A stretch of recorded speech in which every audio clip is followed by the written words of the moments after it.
What's up, everybody? Welcome to another episode of 10K on the Bay, my journey to 10,000 live listings. Today, we have an awesome interview with Katy Zilverberg, and she is eBay's 2017 Shine Award winner. And I'm super happy and honored to have her on the show today. Why don't you give us a little bit of an intro, and where can people find you? Well, like you said, I'm Katy Zilverberg. I wasn't the winner. I was one of 5 winners because there's actually 6 winners because there's 5 different categories in the Shine Awards, and then there's like one main winner. So, but yeah, I sell on eBay. I've been doing it since my first sale was in December of 2015. I think I had one sale in December, and so I've been doing it full time now since then. So like a little over a year and a half, I guess.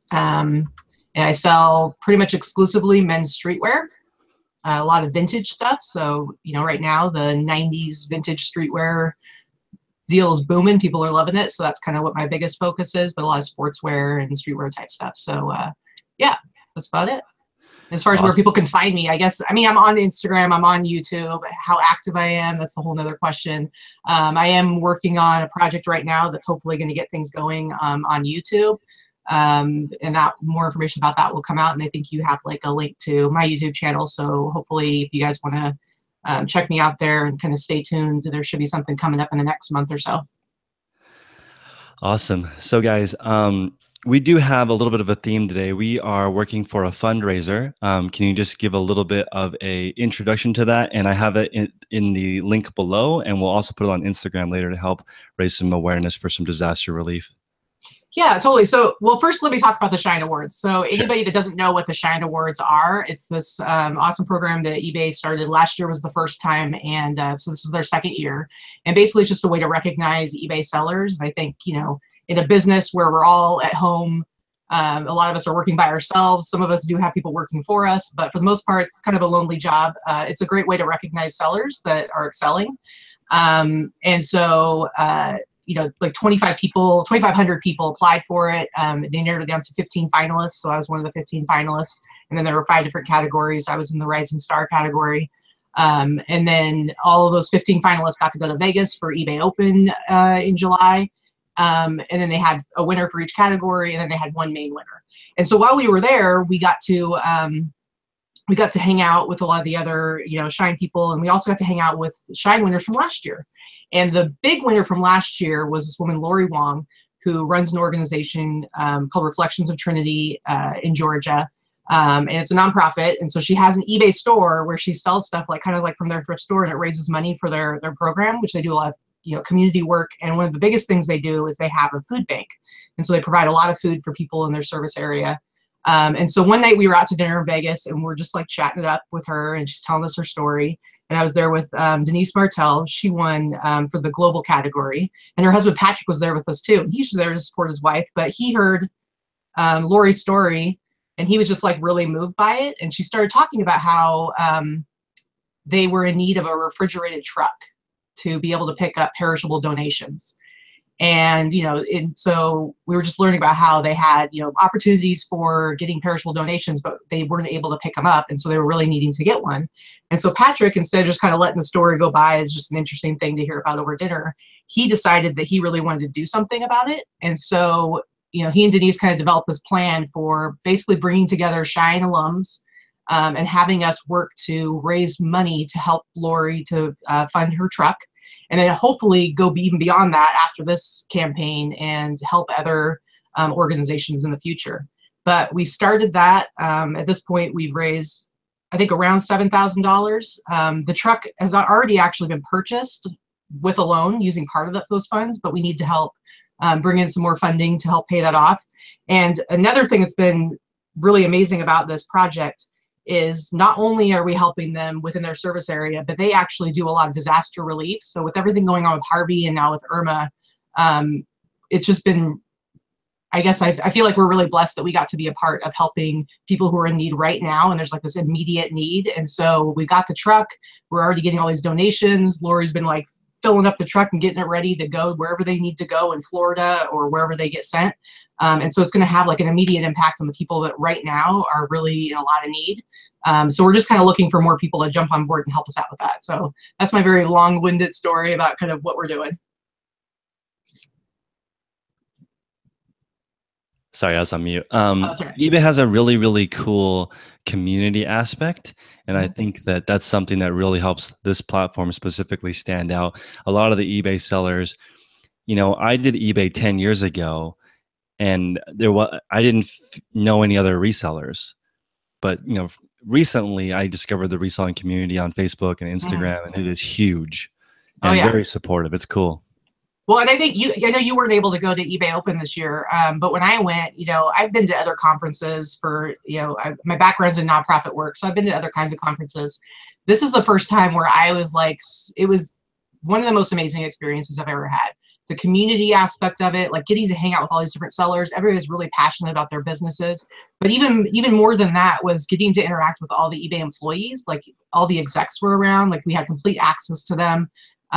It was just an amazing experience. So I would encourage anyone who wasn't able to go this year to try and make it happen for next year. It's pretty affordable for everything that you get. It's a really awesome experience. And on top of that, you should definitely be applying for the Shine Awards next year. I'm going to try to get like everybody to apply because I think it's just a really cool experience. And I also think it's a good exercise for sellers to be forced to look at what they do and kind of hype themselves. Like some people don't like to necessarily, brag about what they do, but you kind of have to do that in order to fill out this application, answer all these questions, and basically plead your case for why you think your business deserves to be given an award. So I think it's an awesome thing. I think everybody should kind of be a part of it. That is cool. And if you apply every year, you can sort of see your own growth. Mm-hmm. Sometimes people don't realize how far they have come when they first start the eBay journey, because each time you grow at all, there's new challenges, new things that happen. Absolutely. So you've been selling for a couple of years now. Um, why men's clothing? Did you find your niche after selling everything? Yeah, I started out selling anything. The very first thing I sold was like a pair of shoes. I went to an Adidas outlet store and there just were some shoes, and I was with somebody who was selling on eBay at the time, and I thought, oh, I bet these would sell for the price that I was getting them for. So I bought a few pairs, and that's what I sold first. My limit in January of 2016 was 10 items a month on eBay. Right. But yeah, so other than shoes, it was pretty much all hard goods. But then, it's like if you just kind of let things develop organically, you start to see like what kind of things are available in your area, what's easy for you to get access to. And I went to the Goodwill outlet, the bins one day, and I saw like all the clothes that were there. And I thought, it's 99 cents a pound. Like this is a really cheap way to get product, and also a really cheap way to kind of learn like what sells, what doesn't.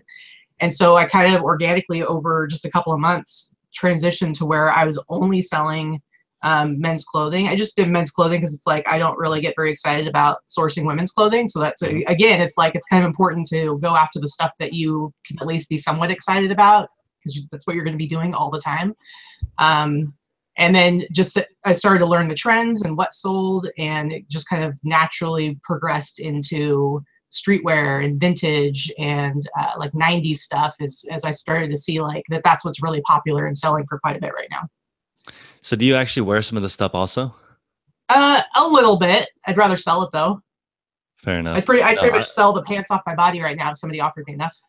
No, I hear you. I'm the same way. I have been rocking a lot of the stuff that I find because it's fun. You can list it, and always the stuff that I end up wearing on myself ends up selling. I have a different code in my inventory for stuff that I'm wearing. Yes, So I do borrow from my own inventory. I do that for sure. that is awesome. So, and I think that's a cool recycle nature of eBay. Do you sell any new items? I do, and I've been trying to get more into that recently, especially like shoes. And I have like a lot of outlet stores around here, and like Ross and Marshalls, and so I'm able to buy a lot of shoes. So I've been doing that, and jackets, and things where I can get like a decent price, especially going into fourth quarter. I mean, last year fourth quarter, I did really well, and that was even with having all used stuff. And so now I have a bigger inventory, but I really would like to kind of supplement with a lot more new, for sure. Gotcha. And what's your inventory system look like? Do you use shelves, bins?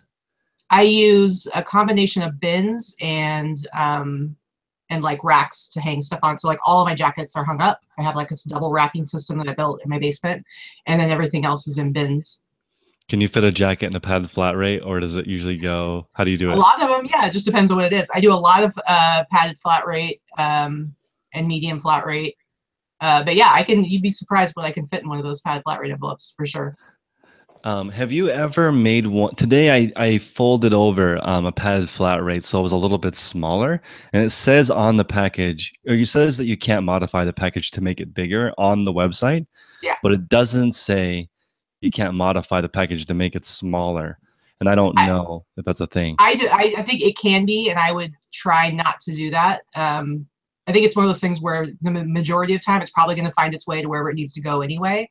Hmm. But there's always the chance that it's not, or that's going to end up being posted to do. And I'd rather never have a customer have that hassle, because it's like I want to provide them with like a really good experience. So when it comes to those kinds of things, like I follow the rules pretty carefully, because like I said, it's like it depends on which post office it goes through, because sometimes there's somebody there who's really strict about it.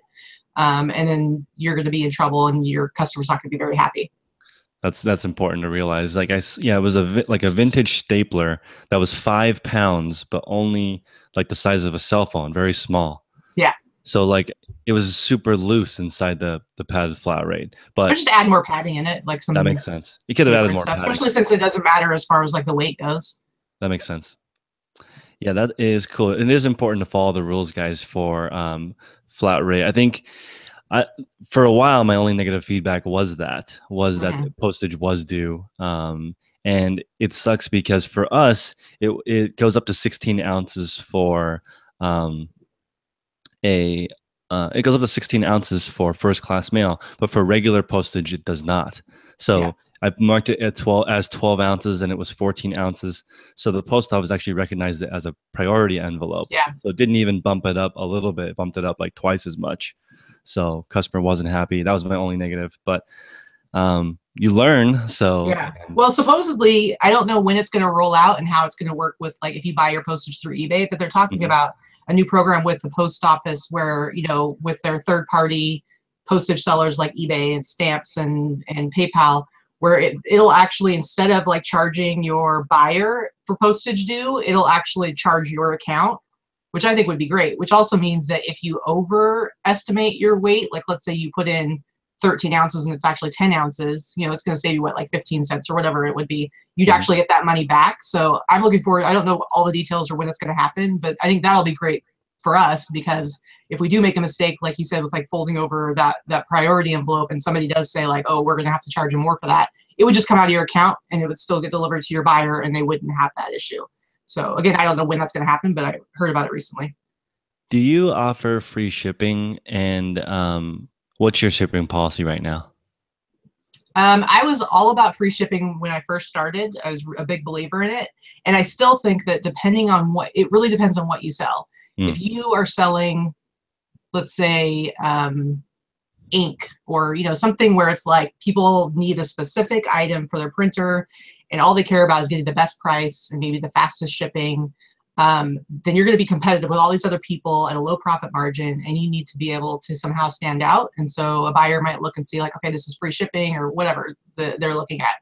For me, with what I sell, because I sell unique collectible items a lot of times, I feel like I can charge shipping. And so now anything over first class, I actually do charge for the shipping, and it doesn't affect my bottom line. And I think it actually makes it a lot easier for me to negotiate, because I use like best offer. But again, it just depends on what it is that you're selling. how do you feel about your best offer policy? Do you have auto decline or auto accept set up? Never, never, no. Because it's an opportunity, they're opening the door for a conversation about price. And so I know some people get upset like they're being lowballed or something like that. But sometimes people make a mistake, or sometimes the people are just trying you out. And so if somebody comes with a really low offer, I might just go like a little bit below what my price is. And there's lots of times where I end up getting a lot closer to what I want. And it's like you just got to take like your emotions out of it and not take things personally, and just see it as that buyer is opening a conversation with you. And so it's your chance to hopefully make a sale where you guys could both be happy. But yeah, I would never auto decline or auto accept. I price everything. I usually price my stuff where it's about double what I would accept for it. And then that Mm, way I'm able to do big sales as well as have best offer. So I might have my stuff on sale. Right now it's all on sale for 40% off, but there's still room for people to give a best offer and to negotiate with them. And so that way, that's just the way I do it. And it helps me to kind of get the price I want. But yeah, I think best offer works great because there's always some people that they want to feel like they're getting a better deal. I know, I agree. I mark my stuff up 70% for that reason. Hmm. So I can run a big 50% off sale, 50 to 70% off sale. Plus I have best offer. Hmm. And I used to have auto decline set up, and auto accept at 80% of the number and Hmm. just not worry about it. Because like I've been in sales my whole life. And as soon as I stopped being in sales and moved to online sales, like my stress level went away because Yeah. there was no more back and forth.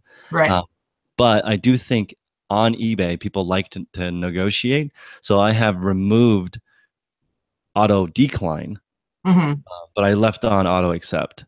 That makes So sense. if it's at the number that, that's reasonable for me, I'll just Yeah. let it go That through. makes sense. And sometimes it's like if somebody gives me an offer that normally I wouldn't take, and I realize like, oh, I've actually had this item for a really long time, or Hmm. maybe like now that it's been a few months, I don't think I would actually buy this item. So it's like I'd rather get it out of the store. Um, and sometimes I do fall prey to a funny message. Like if I if I'm entertained sufficiently by the person making the offer, sometimes I'll sell it to them for less than I normally would. So I don't know. I think it's kind of fun, and it's all about just not taking things personally and just seeing it as an opportunity to try and make a sale. I don't think people realize how, if they're nice, that they can get a deal that you wouldn't normally give, because especially if you have a lot of items, it's nice to Hmm. just help somebody. People have said, "Hey, I really like this shirt. I really like these two shirts, but I can only afford one," or something. And you Yeah. can make them a deal, or I like to ask a question when I respond back on best offer. How do you feel about that? So I'll say, if it's a super lowball offer, I'll answer something like, am I priced incorrectly? Thank you for your offer, right? Because sometimes, and it's happened to me where somebody offered 10 when they meant to offer 100 on Yeah. like an expensive item. So I Right. don't want to assume, That's happened to me too. you That's know, why I'm like, don't auto decline and don't get upset because you never know. Like somebody offered four you never know. dollars on something that was like he meant to offer 40. Right. So And there's always the somebody lowballs and you make an offer just below what you're asking and they accept. mhm. So you never know. Yep. Awesome. So pricing, you mark a little bit higher and you run a discount. Do you also take advantage of promoted listings? I do. I have all my stuff on promoted listings, and that's been really awesome so far. Like I feel I've made a lot of sales through promoted listings. So, and I said everything. I just basically did all of it, and I don't have any end date right now. But I haven't really played around with that yet. And it's all at 3% is what I have mine set at. Mm-hmm. So Awesome. Or you said 3%. I just did 5% because a mutual friend, Teresa Cox, said I should do 5%. And I just blindly accepted what she told me uh-oh, don't tell without her I'm knowing doing the less. numbers. She'll get after me. So also, I wanted to ask, this is something that I don't take advantage of, but I want to learn how. And this weekend, I'm going to really dive into it, which is the like buy two, get free shipping, or buy two, get 10% Yeah. off, those other types of promotions. Do you have those in your store as well? I've done it a couple of times before and didn't see a lot happen with it, but that was like well over a year ago. And I recently, as part of my Shine award, I got like a bunch of different things, like a whole store redesign. I got like a new logo, but I also got like this store health kind of review. And so I got to sit down and be on the phone with this guy who basically put together this whole chart and graph thing, just kind of going over everything. And that was like the one, he said everything was really great with my store, but that was the one area where he was like, I think you should play around with this and like trying to get more multiple purchases from, and just, he was like, you should really go in and try kind of different ways of approaching it. And so I need to do that. So I'm probably going to like look at that sometime in the next, I don't know, a couple weeks too myself. Do you include a thank you card? I don't. I don't. When I very first started, I had this little thing I printed out that just like thanked them. And sometimes I'd write something, I'd add like a piece of candy in there. But I just kind of realized like it took a lot of time. And I decided that what people really just wanted was to get quality items at, a price that they were okay with and to get it quickly. So I'm more about like, I want to get it out the door as fast as possible, package it well, and just get it to them and have them be satisfied with what they get. Because I don't find that like that other stuff really made any kind of difference. So I am going to try a thank you card because now I have niched down into just three categories. Before, when I mhm. sold everything, I was like, they're not going to buy a hair dryer and a boombox and a hat, right? It's Yeah. so random. But now that I'm selling all the same stuff, I want to try that couponless code. Okay. so they can go back and get a discount without having to enter anything. If they just enter the link, then I can see that being a I can see the value value in add. that for sure. But just a thank you is almost, some people think it's wasteful to send packaging that doesn't add any Right. value to the customer. Yeah. And then Um, you never want to ask for feedback, which I know a lot of people, they think they're nicely asking. It's like, don't do it. they don't want to poke a sleeping bear. Don't do it. Well, I mean, and some people, like, I know me personally, like before I became a seller, when I would buy, it was a big turnoff. I didn't like it when people asked me for feedback. It just didn't feel genuine. I just felt like if I'm happy with the service, then I'll do it. But once you're telling me to do it or asking me to do it, I find it irritating. And that's just me from a buyer perspective before I was a seller. So I try to like let other sellers know that, like, just leave it alone. Like if they're happy with what you do for them, then they'll give you feedback at some point. Do you find that the more expensive the item, the less likely to get feedback? I find the more unique and personal the item, the more likely you'll get feedback. I think going back to the printer ink, I think a lot of people, it's like, if it's just an everyday thing that they need, then they're not necessarily going to be thinking about feedback. Whereas, if it's like a vintage Tommy Hilfiger jacket that somebody always wanted when they were in high school and they finally got the one they like now that they're a little older and have some money to spend, they're more likely to go in there and just be like really excited and want to give you good feedback. Do you leave automatic feedback? Yes. And is it after they leave you a feedback or after they pay? As soon as they pay. That's all they need to do as a buyer is give me money. No, I agree. I'm the same way. And if something bad happens, I'm not worried about it. I mean, it's not going to change anything. It's not, I mean, what's going to happen? So it's like, why worry about it? And my feedback rate's I get about 50% of my sales, I get feedback, which is pretty high. Like I hear a lot lower numbers for other people. So, it's like, I don't know. I don't need to hold it over them and hold them hostage for their feedback. That makes sense. I'm about 1/3. There's some people in the chat asking about how to get more feedback. Do you have any suggestions for people who are just getting started to get more feedback? Well, okay, if you're just getting started, okay, overall, I don't think feedback is as crazy important as people think it is. But if you're just getting started, and let's say you only have 0 feedback, I do think it's important to get that star to kind of just, make it not look like you are so new. And a lot of the ways that you can do that is by buying stuff. And, don't go out and like spend a bunch of money that you don't have. But if you already need, everyday things, why not? Everything's on eBay, so why not just buy it? Because that's a quick way, you're more likely to get feedback as a buyer than you are a seller. So it's a quick way to kind of jump up to 10 to at least get that first star, so you don't look like you just opened your store that same day. As far as being a seller, like I said, like I think what's really important is that it gets shipped out right away. So if you can manage to do same day or next day shipping, try and make that happen. And also be really careful about describing your item. Make sure that what you're sending them is exactly what they see. So that means taking good pictures, having a good description, and then just delivering on what it is that they think they're getting, and they're going to want to give you feedback. I think that's super important. If you're just getting started and you start selling a few items that you own, more detail, more history behind it, which is great when you throw that in. Mm-hmm. I find that if people get a lot more feedback on items that they own because they know more detail, also try leaving them feedback as soon as they pay. And also, I purchased my first 5 feedback by buying a postage scale. I bought some eBay shipping supplies when I very first started. And then I bought a spaghetti and meatballs recipe because I thought that was a thing. Like you could buy $1 recipe and get a feedback. But now I know that's actually against eBay rules. So like that, even though I bought the recipe for spaghetti and meatballs and I was going to try to make it as legit as possible, eBay removed that listing because it was considered like feedback padding or something from. Gotcha. So that is a thing, guys. If you're buying something that's $1 free shipping, try to make sure it's a physical good and not just like a email. Well, just buy the stuff you need. We all buy stuff every day, and you can get everything on eBay. You can get Kool-Aid packets on eBay. So it's like anything that you need, just try and like buy it on eBay for at least like the first while, and then maybe you'll get in the habit of it. And I love it hearing that you're going to spend all your money on eBay because some of that might come my way. Awesome. That's very, very true. And also I think it teaches you how to use the search ranking.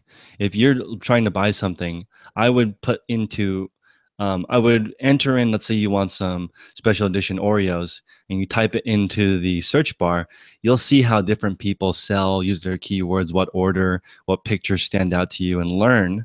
If you're constantly shopping, There are a lot of really great sellers that I know that every morning they shop for the items that they own, that they Yeah, sell. If they sell it's smart. clothing, they're looking for jackets in the morning to see how other people are doing it.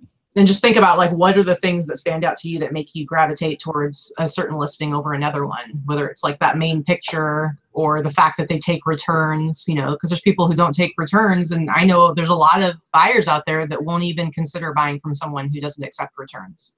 So I think I think that's a good idea to really kind of look at it from a buyer's perspective and try to kind of figure out like why would you buy from someone over another seller. So, how niche is being a niche seller? Like, even within men's clothing, even within men's vintage clothing, Hmm. you become very, very niche. You could sell only Tommy Hilfiger. You could sell Right. only snapbacks. You could. You could. Um, I try to be a little bit more. I'm a, very like I have a focus on. I would say I have a focus on streetwear in general because like my new stuff, it's like I'm buying shoes, like you know basketball shoes and cleats and stuff like that. So it's all very much like sports type stuff. Uh, but you know, but I will do a somewhat of a broader range. But it's all kind of like in the general kind of area. I think that, you know, there's something to be said for having a niche. I think that when it comes to clothing, that's a little bit different. I know you and I talked about this on a phone call recently, that with clothing, it's like people are always going to be wearing clothes. So, you know, narrowing yourself into a niche like only selling men's clothing is fine as long as you are paying attention to what is selling and paying attention to trends that change. If all you do is sell Beanie Babies, then you're probably in a lot of trouble because, you know, eventually like certain things just aren't going to sell anymore. Certain antiques aren't going to sell anymore. So you got to be careful when you are developing a niche that it's not something that's going to suddenly just completely drop off like fidget spinners, you know, where it's going to be crazy for a while and then suddenly no one's going to want that anymore. And then you're just kind of like stuck with all this inventory that doesn't sell. But clothing, it's like, you know, as long as you're adjusting to trends and like what people want, at some point, probably the 90s vintage wear scene will go away, but sportswear will always be around because mhm. sports teams are always going to be there. It's just going to be the style that's going to change. So this is very interesting because I sell a lot of men's clothing as well, and I noticed after using the growth tab in the eBay, the selling manager, T-shirts are not seasonal. According to the sales data. Like, you know, for example, jackets or shorts or Hmm. golf cleats are more popular in the spring, right? Sure. So, um, do you find that your sales are more stable because you sell a variety of different things than some people? I find my sales are more stable because the things I sell are collectible and Mm, unique. And so like I sell jackets year round. I don't only list certain things in certain times a year. And what's great when you're sourcing is that you can find a lot more of seasonal stuff like off season. Like you can get a lot of jackets at Goodwill when it's summertime because people are getting rid of all their old stuff. But yeah, it's like if you know somebody who collects, you know, old band t-shirts, they're not going to say like, well, it's winter, it's too cold to wear a t-shirt, I'm not going to get that right now. No, they want to keep adding to their collection. And so like I know for me, like my summer didn't slow down at all. Like I was a little bit slow probably in like early spring, just a little bit, but my summer has been crazy. Like I've done more in the last 31 days than I did during December of last year's Q4. So so it's really all about like, you know, if depending on what you sell, you might see like a major slowdown during certain seasons. And if you don't want to see that major slowdown, then you need to think about like, what can I sell that will sell year round? I think that's important to realize that quality is way less seasonal. You know, Hmm. you can sell quality skis in the summer because they're still desirable. You know, people Hmm. want they're going to be shopping for the best brands and the most trendy things year round. Hmm. Um, so as your store has grown, do you see that your sell through rate is remaining the same? Do you think? Like, do you get more sales as your store is growing, or is it slowed down, or what do you think? To be honest, if you looked at like my numbers as far as like the number of sales that I have, that's actually stayed pretty steady because what I've kind of really been focusing a lot more on is my price points. And so sourcing better, like I've gotten way better at sourcing. So if you looked at like my actual sales numbers themselves, they keep going up. Mm, But my number of items sold, it's like I stay kind of around like a little over anywhere from like 200 to 240 items per month. And what's hmm great about that is it's like I'm not, you know, I'm only doing it myself. I don't really have any intention right now of like hiring somebody anytime soon.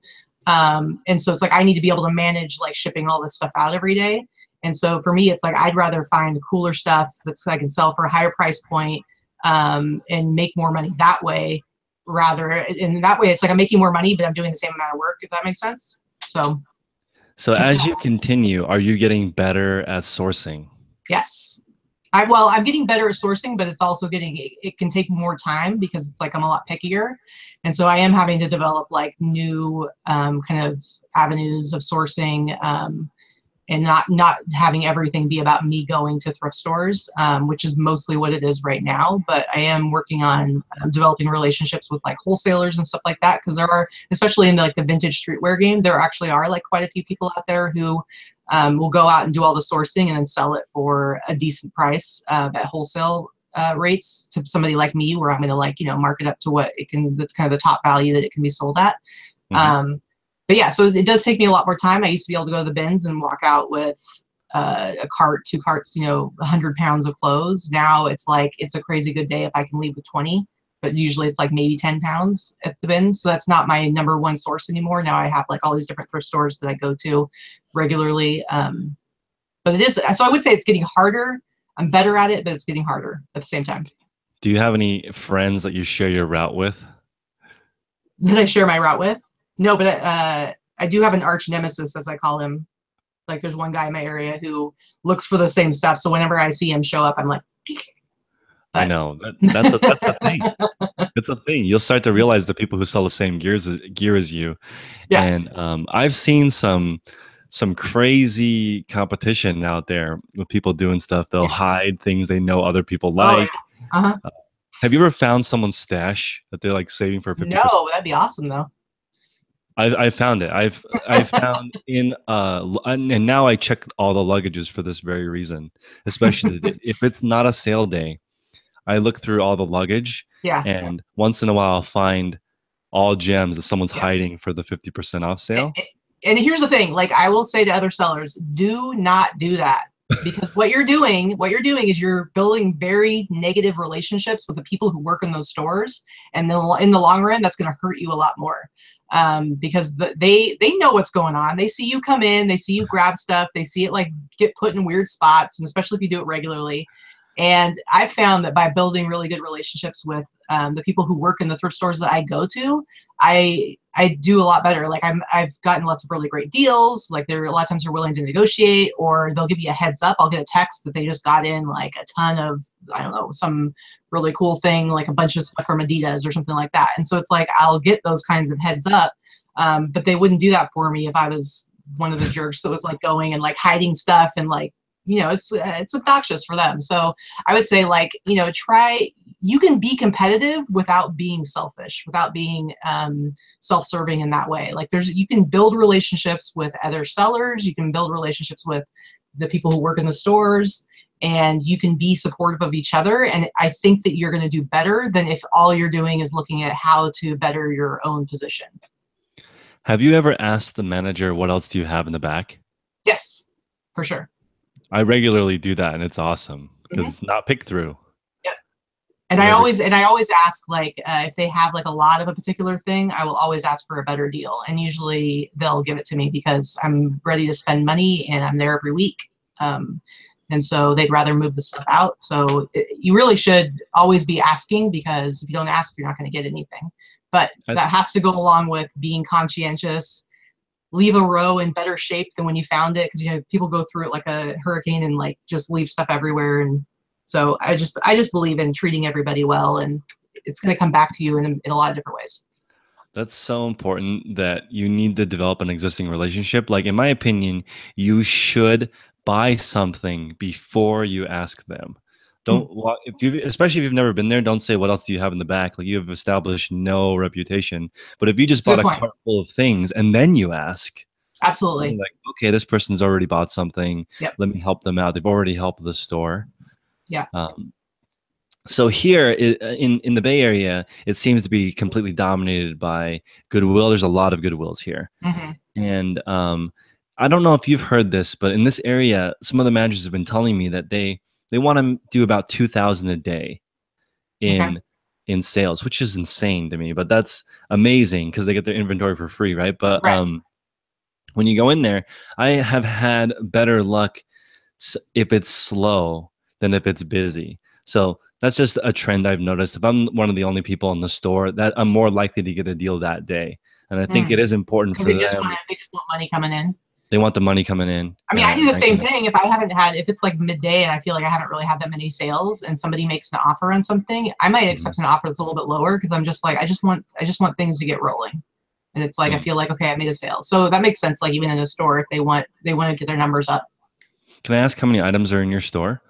Right now, just a little over 1,400. I got all the way up to 1,500, but like I said, like my sales have been kind of crazy this last, I don't know, a couple months really.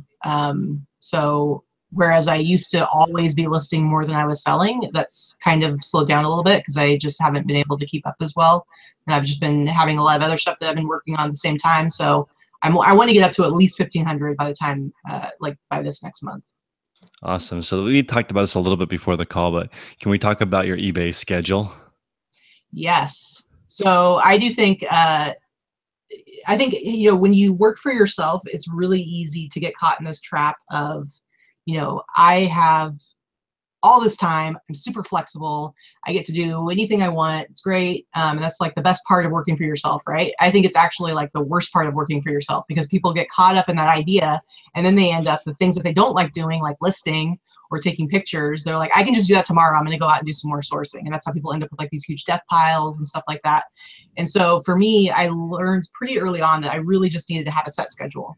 And so now it's like it used to be 3 days a week. Now I've got it down to, I go Sundays and Wednesdays are like my sourcing days. So I can hit like a lot of the Goodwills, like on the first day of their half off new color. On Wednesday, it's all about Salvation Army and they're 50% off. And I would start at the bins for like an hour. So that's every Sunday and Wednesday. And then I'm pretty much like taking pictures, doing measurements and listing every single day, at least 6 days a week, a lot of times 7 days a week. And I have kind of like the set thing that I do where it's in the morning. It's like if I don't go sourcing in the morning, I'm taking pictures and doing measurements and then start listing. And then I do all of my shipping and then I do more listing. And so that's just every day. And it's like when you have this kind of rigid schedule of a relatively rigid schedule of like what you need to accomplish, you're going to get it done because you can't just put it off.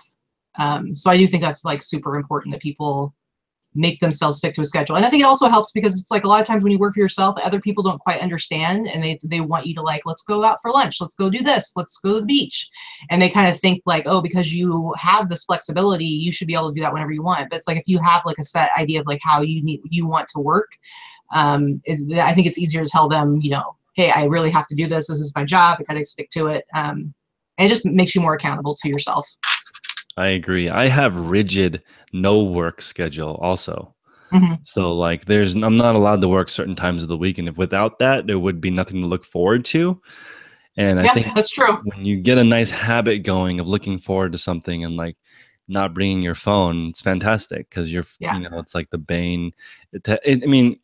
My girlfriend put it like in a sense that like most of the time your phone probably is more interesting than your company. It could be, right, but like it's real. So like just take a break. And I think that's really important to have it. I need to be better about that.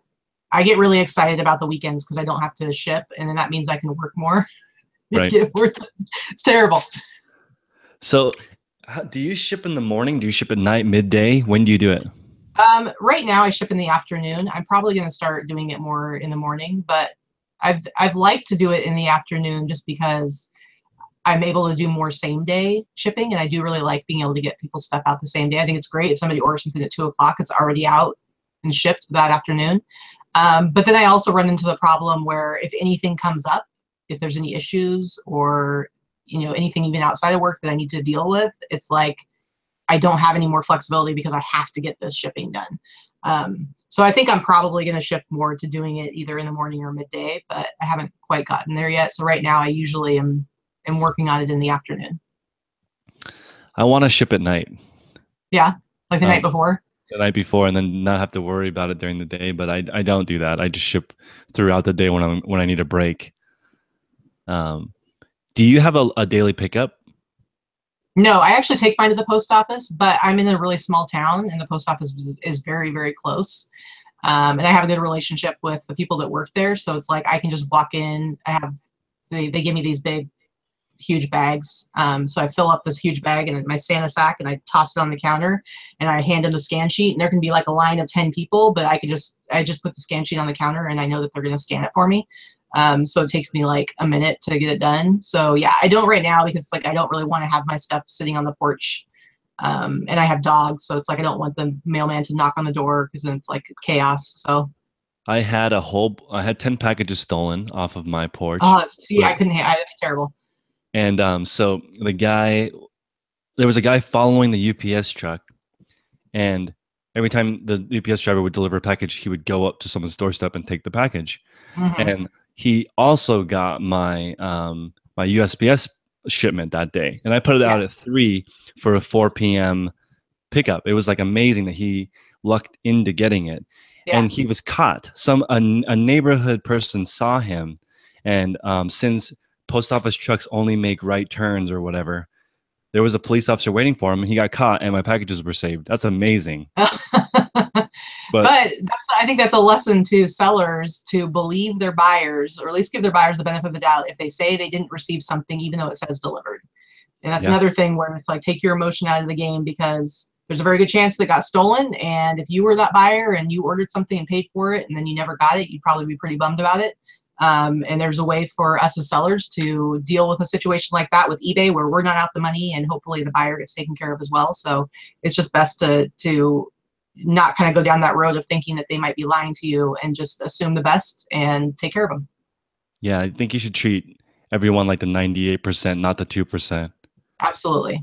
It's just better for business. It's like there's a reason why you can take stuff back to Walmart without a receipt. It's like they understand that even when you're just talking about bottom dollar, it's like it's better for them to just treat everybody the same and just do their job, and then to try and be detectives and figure out like what very tiny percentage of people might be trying to take advantage of the system.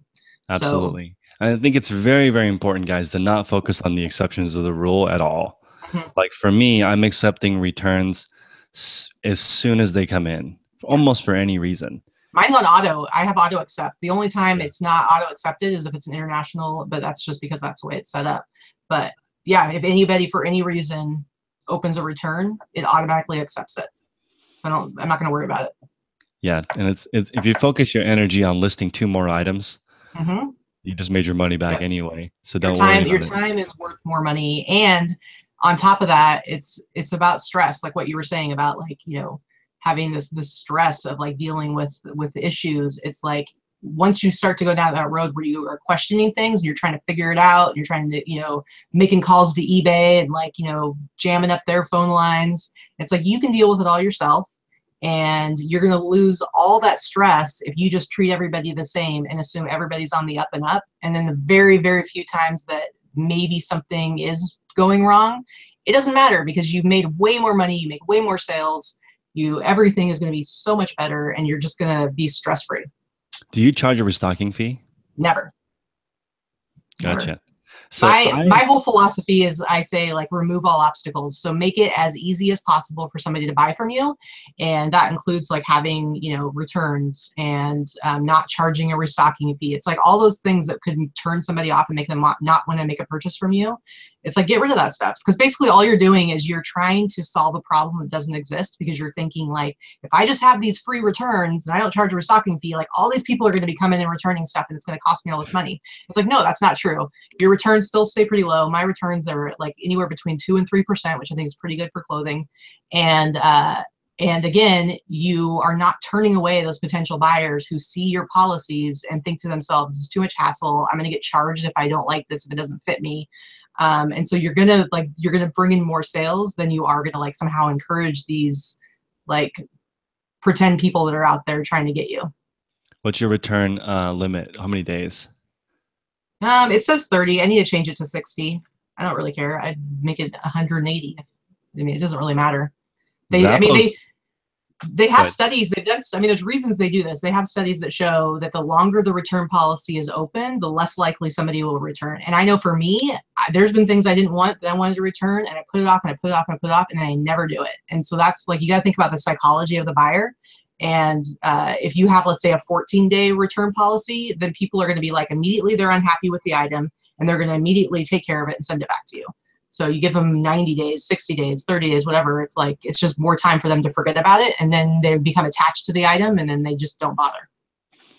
That is interesting. I have a 60-day return policy, and I have a 20% restocking fee if you return it after 2 weeks. So I tell people, hey, if you want to return the item, please check as soon as you receive it so that you can send it back in the mail, and I'll waive the restocking fee.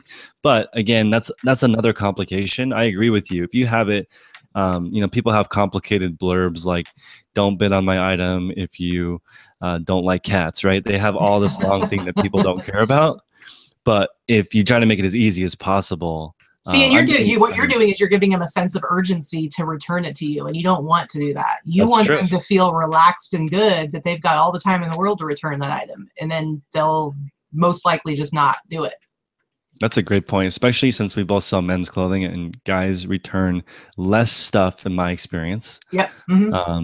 And also fit not as critical from what I have seen. And they generally know, okay, my waist is a 36.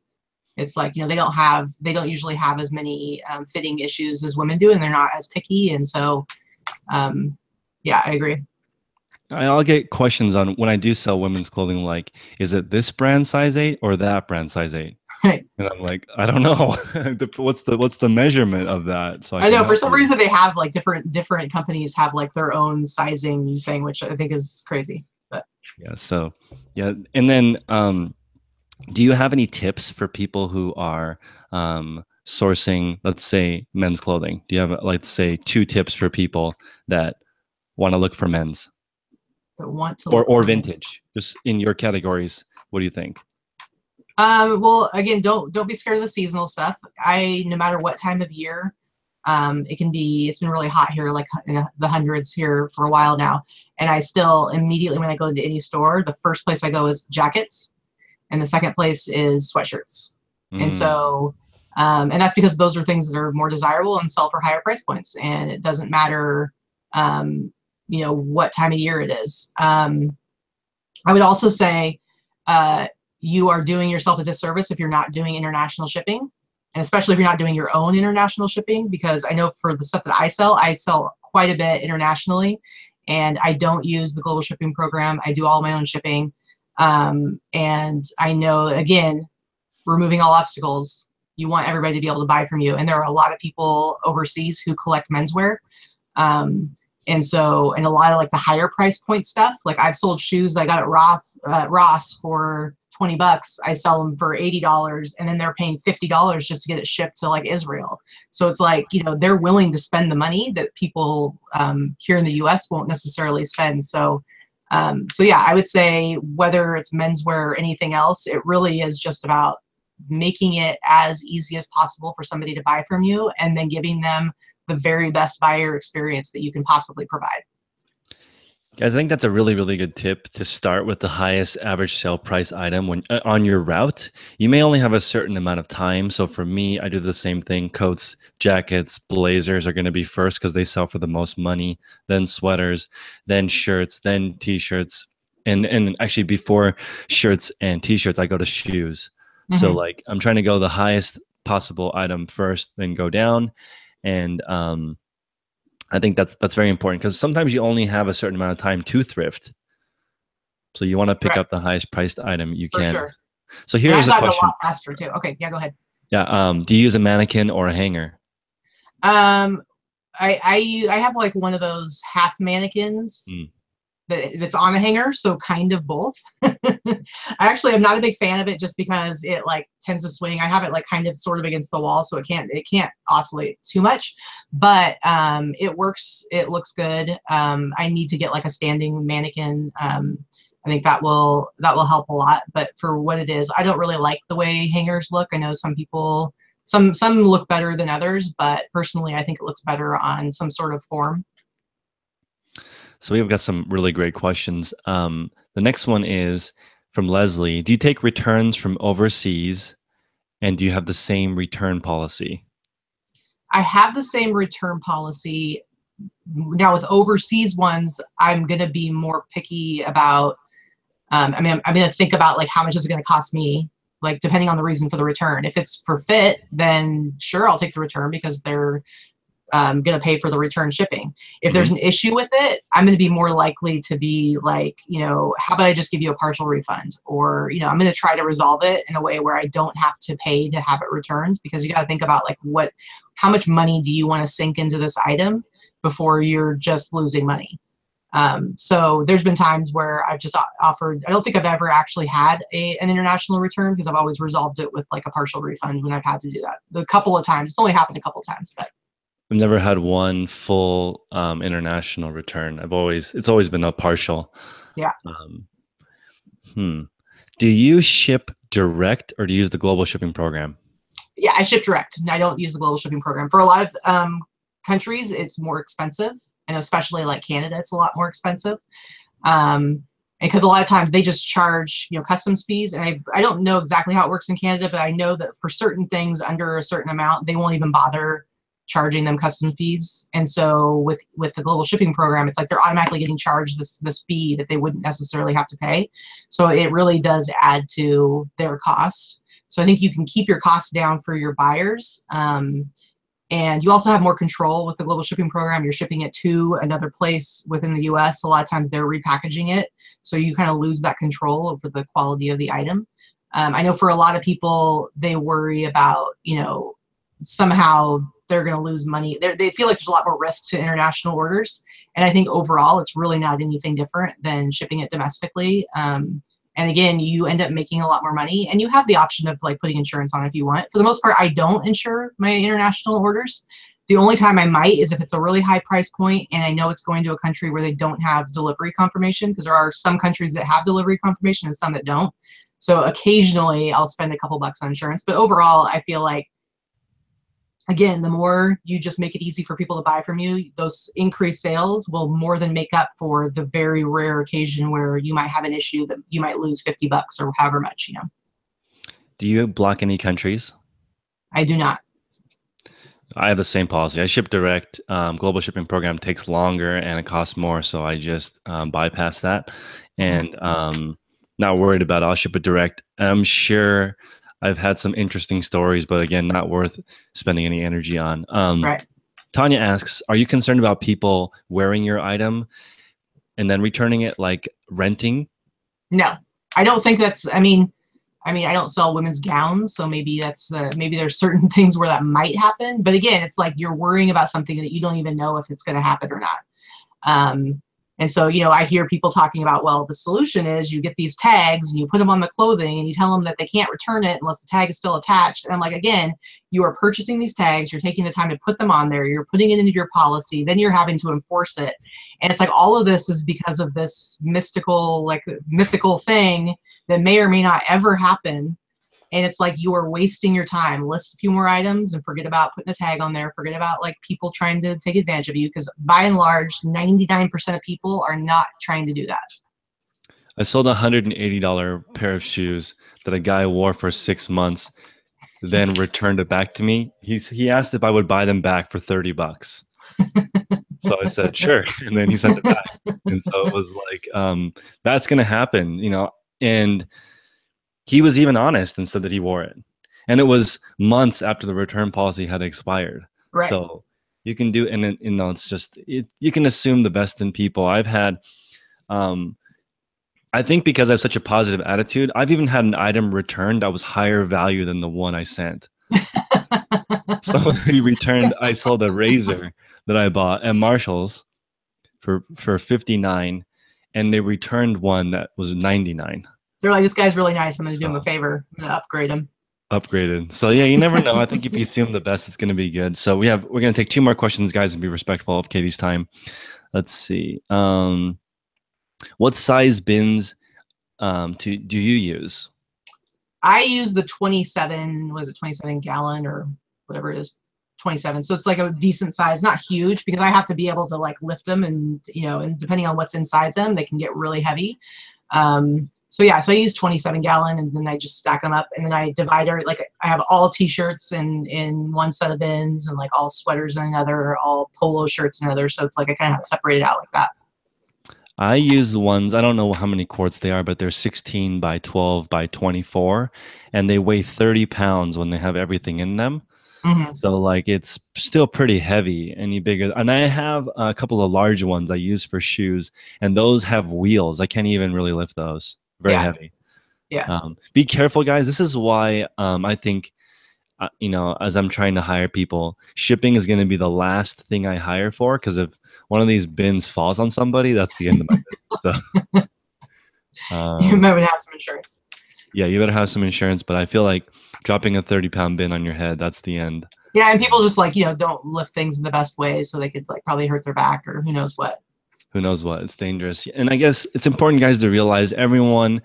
When I first started this channel, I was talking more about like how to make a full-time income, and I've shifted it more towards building your ideal eBay business, because everyone is so different Hmm. that, do you have any final words for people who are building their store, what they should look out for?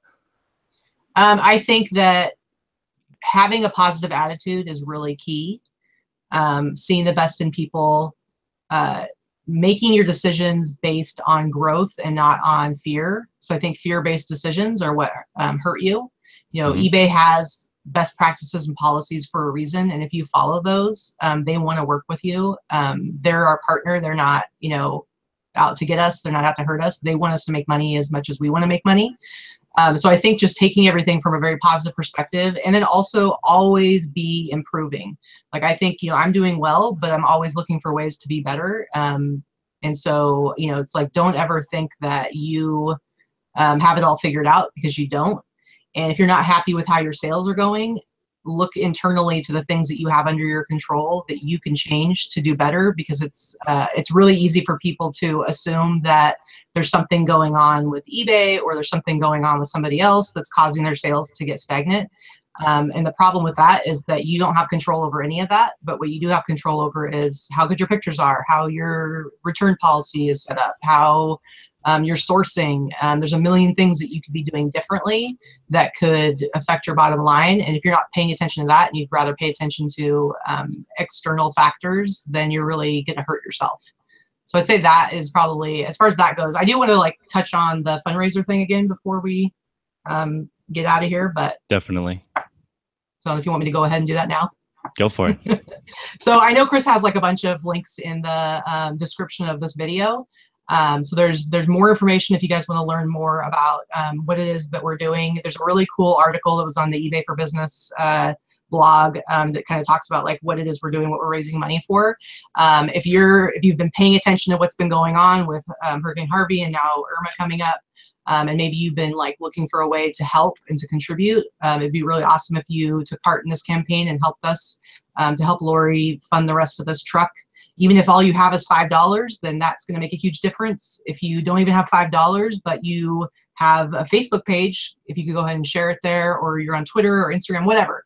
Like if you can spread the word, help us get more eyes on the campaign, just help us do this. I think it's a really good example of how the eBay community can really come together and do something like bigger than ourselves and make a huge difference on other people's lives. And I think right now more than ever, with all the things that are happening with the weather and people being displaced and not having food or just their basic needs covered, I think it's time for us to step up and help out. Sorry, I was on mute. I have the same perspective, and that's the last thought that I want to leave with you guys, which is we are only going to be on this earth for a short period of time. So there's very, very limited time, and there's not enough time even to focus on the people that you love. So don't spend any energy on stuff that you don't love or any negativity, because that's just wasting energy. You're very limited energy on things that you could be spending more positive time on. And I don't even think it's worth it to even mention or give any energy, because objects in motion stay in motion. So if you talk about returns, it's going to literally bleed into the other stuff that you're working on that day. So you might as well just ignore it and move on. Focus on good, and good will create more good. Motion creates more motion. If you're having trouble listing, which is probably the biggest question I get, how can I list more? Just start with one. Start with measuring an item.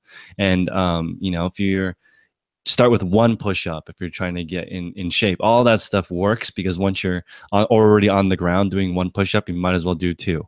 So just get into the habit of moving towards it and get a nice little crew of people. You know, the community is really, really important, and you attract people like you. So if you talk about returns, you're going to attract people who talk about returns. So talk about growth, you'll attract people who are all about growth. I'm going to post that link to the GoFundMe on my Instagram as well. Please, guys, if you could share that link, that would really help out so we can help with the disaster relief. Absolutely. Oh, and one last thing. You know, you're always going to have, there's always potential for you to have a problem or something come up that you're struggling with. eBay for Business, their Facebook page is really awesome. They're super receptive. They always want to hear from sellers. They want to help you out. I will say one thing though, it's like if you have something you're having an issue with, you know, don't just go there and complain about it. Like, come with a solution. Come with like an idea.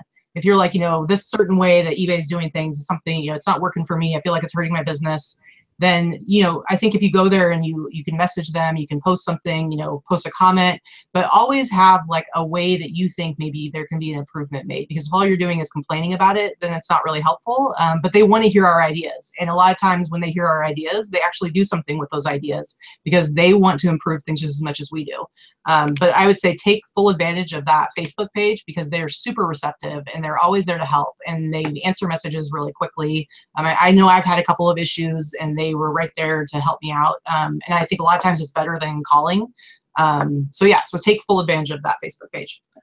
So I have all your links in the chat, but why don't you give one more way for people to, or just reiterate where people can find you. And if you want to direct people to your eBay store or where they can find you in general, now would be the time. Yeah, well, my eBay store is called A Boutique for Him, and there is a link in the description. So if you want to go check it out and just see how it is, you can see the awesome new store redesign I got as part of my Shine Awards. It looks pretty cool, and maybe it'll inspire you to want to apply for the Shine Awards next year. And then also, I think, you know, my Instagram, it's not very active. So it's like, if you're going to try to interact with me, it's probably not going to be the best way. Again, the YouTube channel is down there, and I am going to have something coming up in the very near future. So if you want to go and follow me there, and you can message me there too, there should be some good content coming up in the very near future. So keep an eye out for me. But otherwise, like, I don't have a lot going on right now that's out there for you guys to take in, but definitely contact me. You can find me on Facebook just under my name.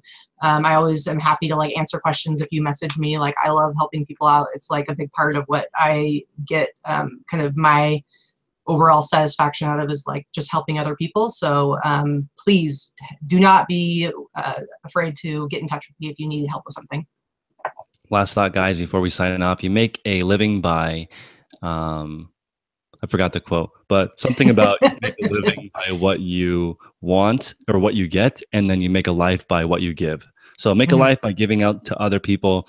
You guys have to join Instagram if you're not on there, and follow Katy, even if it's just to look at her amazing photographs.